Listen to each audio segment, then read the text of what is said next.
اعلان نبوت کے چند روز بعد جب نبی کریم صلی اللہ علیہ وسلم ایک رات مکہ کی ایک گلی سے گزر رہے تھے کہ انہیں ایک گھر سے کسی کے رونے کی آواز آئی۔ آواز میں اتنا درد تھا کہ آپ صلی اللہ علیہ وسلم بے اختیار اس گھر میں داخل ہو گئے۔ دیکھا تو ایک نوجوان جو کہ حبشہ کا معلوم ہوتا ہے اور چکی پیس رہا ہے اور زارو قطار رو رہا ہے۔ آپ صلی اللہ علیہ وسلم نے اس سے رونے کی وجہ پوچھی تو اس نے بتایا کہ میں ایک غلام ہوں، سارا دن اپنے مالک کی بکریاں چراتا ہوں، شام کو تھک کر جب گھر واپس آتا ہوں تو میرا مالک مجھے گندم کی ایک بوری پیسنے کے لیے دے دیتا ہے، جس کو پیسنے میں ساری رات لگ جاتی ہے۔ میں اپنی قسمت پر رو رہا ہوں کہ میری بھی کیا قسمت ہے، میں بھی تو ایک گوشت پوش کا انسان ہوں، میرا جسم بھی آرام مانگتا ہے، مجھے بھی نیند ستاتی ہے، لیکن میرے مالک کو مجھ پر ذرا بھی ترس نہیں آتا۔ کیا میرے مقدر میں ساری عمر اسی طرح رو رو کے زندگی گزارنا لکھا ہے؟ تو نبی کریم صلی اللہ علیہ وسلم نے فرمایا کہ میں تمہارے مالک سے کہہ کر تمہاری مشقت تو کم نہیں کروا سکتا، کیونکہ وہ میری بات نہیں مانے گا۔ ہاں، میں تمہاری تھوڑی مدد کر سکتا ہوں کہ تم سو جاؤ اور میں تمہاری جگہ پر چکی پیستا ہوں۔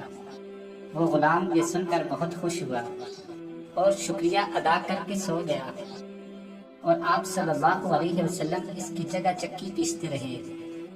جب گندم ختم ہو گئی تو آپ اسے جگائے بغیر واپس تشریف لے آئے۔ دوسرے دن پھر آپ وہاں تشریف لے گئے اور اس غلام کو سلا کر اس کی جگہ چکی پیستے رہے۔ تیسرے دن بھی یہی ماجرا ہوا کہ آپ اس غلام کی جگہ ساری رات چکی پیستے اور صبح کو خاموشی سے اپنے گھر تشریف لے آتے۔ چوتھی رات جب آپ وہاں گئے تو اس غلام نے کہا، اے اللہ کے بندے، آپ کون ہو اور میرا اتنا خیال کیوں کر رہے ہو؟ عام غلاموں سے نہ کسی کو کوئی ڈر ہوتا ہے اور نہ کوئی فائدہ، تو پھر آپ یہ سب کچھ کس لیے کر رہے ہو؟ تو آپ صلی اللہ علیہ وسلم نے فرمایا کہ میں یہ سب انسانی ہمدردی کے تحت کر رہا ہوں، اس کے علاوہ مجھے تم سے کوئی غرض نہیں۔ اس غلام نے کہا کہ آپ کون ہو؟ تو نبی کریم صلی اللہ علیہ وسلم نے فرمایا، کیا تمہیں علم ہے کہ مکہ میں ایک شخص نے نبوت کا دعویٰ کیا ہے؟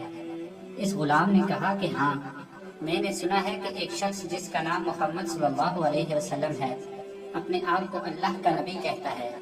تو آپ صلی اللہ علیہ وسلم نے فرمایا کہ میں وہی محمد ہوں۔ یہ سن کر اس غلام نے کہا کہ اگر آپ بھی وہ نبی ہیں تو مجھے اپنا کلمہ پڑھائیے، کیونکہ اتنا شفیق اور مہربان کوئی نبی ہی ہو سکتا ہے جو غلاموں کا بھی اس قدر خیال رکھے۔ تو آپ صلی اللہ علیہ وسلم نے انہیں کلمہ پڑھا کر مسلمان کر دیا۔ پھر دنیا نے دیکھا کہ اس غلام نے تکلیفیں اور مشقتیں برداشت کی، لیکن دامن مصطفیٰ نہ چھوڑا۔ انہیں جان دینا تو گوارا تھا، لیکن اتنے شفیق اور مہربان نبی کا ساتھ چھوڑنا گوارا نہ تھا۔ آج دنیا انہیں بلال حبشی رضی اللہ عنہ کے نام سے جانتی ہے۔ نبی کریم صلی اللہ علیہ وسلم کی ہمدردی اور محبت نے انہیں آپ صلی اللہ علیہ وسلم کا بے لوث غلام بنا کر رہتی دنیا تک مثال بنا دیا۔ سبحان اللہ۔ اللہ تعالی ہمیں بھی حضرت بلال حبشی جیسی زندگی نصیب فرمائے، آمین۔